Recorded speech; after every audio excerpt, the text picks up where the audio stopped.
আজ 16 ফেব্রুয়ারি 2026। আপনারা দেখেছেন যে বাংলাদেশের বিভিন্ন জেলায় বিশেষ করে ঢাকা, পঞ্চগড়, মুন্সিগঞ্জ, দিনাজপুর, খুলনা সহ বিভিন্ন জেলায় আওয়ামী লীগের কার্যালয় দীর্ঘ 18 মাস বন্ধ থাকার পর নেতাকর্মীরা খুলে দিচ্ছেন বা সেখানে যে ফুল দিচ্ছেন বা সেখানে যে বঙ্গবন্ধুর ছবি এবং জননেত্রী শেখ হাসিনার ছবি টাঙিয়ে দিচ্ছেন, সেসব ছবিতে ফুল দিচ্ছেন, সেই অফিসগুলোর সামনে দাঁড়িয়ে জয় বাংলা স্লোগান দিচ্ছেন, এলাকার মানুষ এগিয়ে এসে জয় বাংলা স্লোগানে মুখরিত করছেন, এগুলো আপনারা দেখছেন। এবং মোটামুটি আওয়ামী লীগের নেতাকর্মীদের মধ্যে একটি জাগরণ বা আগ্রহ তৈরি হয়েছে। এর মধ্যে ঢাকায় বঙ্গবন্ধুর বাসভবনে ফুল দিয়ে শ্রদ্ধা জানাতে যে ঢাকা বিশ্ববিদ্যালয়ের অধ্যাপক ডক্টর এ.কে.এম. জামাল উদ্দিনকে গ্রেফতার করেছিল পুলিশ, তারপর তাকে ছেড়ে দিয়েছে। কারণ কোথাও ফুল দিয়ে শ্রদ্ধা জানানো কোনো বেআইনি কিছু না, সেখানে তো উনি কোনো রাজনৈতিক কর্মসূচি পালন করেননি। তো এগুলো শুরু হয়েছে। এবং বিশেষ করে আর একজন মুজিব সৈনিক সেখানে যে ফুল দিতে গেলে একজন তরুণ তাকে দাবরানি দেয় এবং আমাদের সে মুজিব সৈনিকের গায়ে হাত তোলে, পিটাপিটি করে। এরপর এলাকার জনগণ এবং ওখানে সাংবাদিকরা উপস্থিত ছিল, তারা ওই ছেলেকে ধরে ফেলে যে আপনি ওনাকে মারছেন কেন? তা বলছে ওরা ফ্যাসিস্ট। আর একে জিজ্ঞেস করলো আপনি কে? তা বলছে আমি বললাম জুলাই যোদ্ধা। যেই বলছে জুলাই যোদ্ধা, অমনি তাকে ধরে সাংবাদিকরা পিটিয়েছে, স্থানীয় জনগণ পিটিয়েছে। তারপরে সে পালিয়ে যাচ্ছিল, তাকে ধরে পুলিশের হাতে দিয়েছে। আপনারা দেখেছেন যে এনসিপি নেতাদের বাড়িতে ভাঙচুর শুরু হয়ে গেছে। এই যে এনসিপির কেন্দ্রীয় নেতাদের বাড়ি, মনে পড়ে একজন কাঁদতে কাঁদতে টেলিভিশনে বলছিল যে আমার গ্রামের সবচাইতে খারাপ বাড়িটি আমার, মনে পড়ে? সেখানে সবচাইতে ভালো বাড়ি। এর কিছুদিন পরে সে টেলিভিশনে আবার বলল যে এখন আমার গ্রামের সবচাইতে ভালো বাড়ি এবং পুকুর কাটা একটা সুন্দর বাড়ি, বড় বাড়িটাই এখন আমাদের। সেই বাড়ি কিন্তু বিক্ষুব্ধ জনগণ ভেঙে দিয়েছে, সমস্ত জানলা দরজা খুলে নিয়ে চলে গেছে সাধারণ মানুষ। বিএনপির কেন্দ্রীয় নেতাদের বক্তব্যে এবং এমনকি সালাউদ্দিন সাহেব বা নজরুল ইসলাম সাহেব যে প্রেস কনফারেন্স করলেন, বিএনপির কেন্দ্রীয় নেতা, তারা কিন্তু পরিষ্কার যেসব পয়েন্ট তুলে ধরলেন তাতে কিন্তু বোঝাই যাচ্ছে জুলাই সনদ ঝুলে যাচ্ছে। জুলাই সনদ সহসা হবে না। এই মুহূর্তে বিএনপি হয়তো কিছু কৌশলী পদক্ষেপ নেবে, তারপর শপথ গ্রহণটা শেষ হলে তারা আসলেই সংসদের বাইরে কোনো সিদ্ধান্ত নেবে না। এটা পরিষ্কার হয়ে গেছে। এখন আপনারা কতগুলো বিষয়, আমি কিছু প্রমাণ আপনাদেরকে দিচ্ছি যে দেখুন কি পরিমাণ 2 নম্বর ভোট হয়েছে। রাজশাহী 4 আসনে 244% ভোট কাস্ট হয়েছে। তার মানে যেখানে 100 জন ভোটার, সেখানে ভোট দিয়েছে 244 জন। এমনকি কোন কোন এলাকায় মৃত মানুষরাও ভোট দিয়েছে, সেটা দেখা যাচ্ছে যে ভোটার লিস্টে। আপনার নেত্রকোনা 3 আসনে হ্যাঁ ভোটের সংখ্যা মোট ভোটারের সংখ্যা থেকে অনেক বেশি হয়ে গেছে। আপনি স্ক্রিনশট নিতে পারেন, এগুলো সবই প্রমাণ। মোট ভোটের সংখ্যা হলো 4,20,000 আর হ্যাঁ ভোটের সংখ্যা পড়ছে 5,02,000। এই দেখুন, স্ক্রিনশট নিন। এইভাবে 2 নম্বর গিরি করা হয়েছে নির্বাচনের নামে। নেত্রকোনা 3 আসনের ঘটনা তো আপনারা দেখলেন।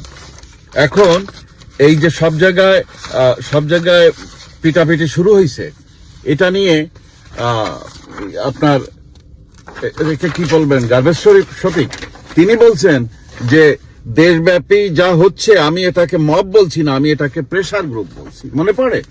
তা এখন তো সারা দেশে আপনার জুলাই যোদ্ধাদের পিটানো শুরু হয়ে গেছে, তার মানে এটা প্রেসার গ্রুপ। কি বলেন?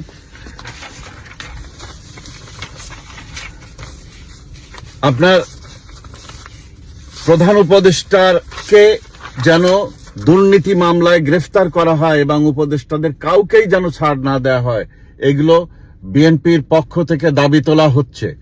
হ্যাঁ, বিএনপির নেতা মোশাহিদ ঠাকুর বিএনপি নেতা, তিনি দাবি তুলেছেন টেলিভিশন সাক্ষাৎকারে। তো এখন কিন্তু অনেক কিছুই ঘটবে। এখন আপনাদেরকে ধরে ধরে অ্যারেস্ট করাতে হবে। এই যে ছেলেটা বলেছিল যে কি মানুষ পুলিশ না মারলে বা থানা না পোড়ালে আমরাই তো পড়িয়াছি, এরা কিন্তু আত্মস্বীকৃত অপরাধী। এদেরকে এখন ধরে ধরে আইনের আওতায় আনুন, এরা কিন্তু কোথাও যেন পালাতে না পারে। শীঘ্রই কিন্তু এদের সবাইকে অ্যারেস্ট করা হবে। এবং এই যে ছেলে থানায় উপস্থিত হয়ে বলেছিল যে আমি পুলিশ পুড়িয়ে ঝুলিয়ে রেখেছি ইত্যাদি, মনে পড়ে নিশ্চয়ই সিলেটের এই ছেলেটা। কেউ কেউ বলছেন যে সে অ্যারেস্ট হয়েছে, আবার কেউ কেউ বলছেন গোয়েন্দারা তুলে নিয়ে গেছে, বা কিন্তু অফিসিয়াল তাকে অ্যারেস্ট দেখানো হয়নি, কিন্তু সে পুলিশের হেফাজতে আছে ইত্যাদি। এটা যেন পালাতে না পারে। আমি স্যালুট জানাতে চাই যে কয়েকজন রিক্সা শ্রমিক এবং সাধারণ শ্রমিকরা আমাদের আওয়ামী লীগের কেন্দ্রীয় কার্যালয়ের সামনে যে জাতীয় পতাকা তুলে উড়িয়ে এবং সেখানে স্যালুট দিয়ে এবং জাতীয় সঙ্গীত গেয়ে আমাদের কেন্দ্রীয় অফিসের সামনে এই প্রোগ্রাম করে এসছেন, এবং তাদেরকে আমি ধন্যবাদ জানাই। এখন মূল ব্যাপারটা হলো যে জামাত এবং এনসিপি খুব তারা আগ্রহী জুলাই সনদ বাস্তবায়ন হবে। জুলাই সনদ বাস্তবায়ন হলে পিআর পদ্ধতিতে আসন বিন্যাস হবে। সেই আপার হাউজে, যেখানে বর্তমান যেভাবে সংসদ চলে সেটাকে ওরা বলছে লোয়ার হাউসে 300 জন এবং অন্যান্য সংরক্ষিত আসনে এমপিরা থাকবে আগের মতো, কিন্তু আপার হাউজে থাকবে 100 জন। সেই 100 জন হলো পিআর সিস্টেমে, যাতে যে যত শতাংশ ভোট পেয়েছে যে দল তারা ততগুলো সিট পাবে 100 জনের মধ্যে। তা সেখানে দেখা যাচ্ছে বিএনপি পাবে 47টা সিট, আর জামাত পাবে 44টা সিট, আর এনসিপি পাবে 5টা সিট। তাতে দেখা যাচ্ছে বিএনপি যতগুলো পাচ্ছে তাতে জামাত এনসিপি বেশি পেয়ে যাচ্ছে। তো এই জন্য তারা খুব অপেক্ষা করছে যে শীঘ্রই তারা একটা কিছু ঘটাবে, কিন্তু আমার মনে হয় না এমন কিছু ঘটবে। যাই হোক, আপনারা দেখছেন যে বিভিন্ন সরকারের বিভিন্ন সচিবরা এবং উপদেষ্টারা কিন্তু পালানো শুরু হয়ে গেছে। তো এইরকম সময় বিএনপি নেতা বলছেন আইনের শাসন আমরা প্রতিষ্ঠা করব।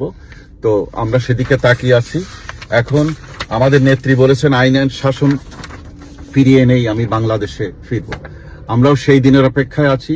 আমাদের নেত্রী ফিরে আসবেন এবং নেত্রী ডাক দিলেই আমাদের নেতা কর্মীরা আন্দোলনে ঝাঁপিয়ে পড়বে। আমরা এই প্রহসনের নির্বাচনকে আমরা মানব কিনা এটা আমাদের দলের পক্ষ থেকে বলা হবে। তবে আমরা আশা করছি যে একটি রাজনৈতিক স্বাভাবিক ধারা ফিরে আসবে এবং তখন অন্যান্য দলের মতো আমরা আমাদের কথা তুলে ধরব।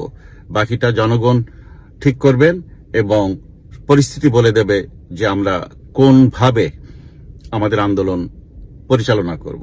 নেত্রীর নির্দেশের অপেক্ষায় পুরো দেশের মানুষ এবং আওয়ামী লীগের নেতা কর্মীরা অপেক্ষা করছে, এবং যে কোনো সময় যে কোনো ধরনের নির্দেশ আসতে পারে। আমরা সেই অপেক্ষায় আছি।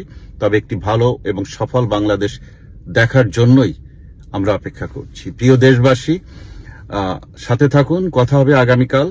তবে এই যে বিএনপির এই বিজয়টাকে আমি পজিটিভ দৃষ্টিতেই দেখি।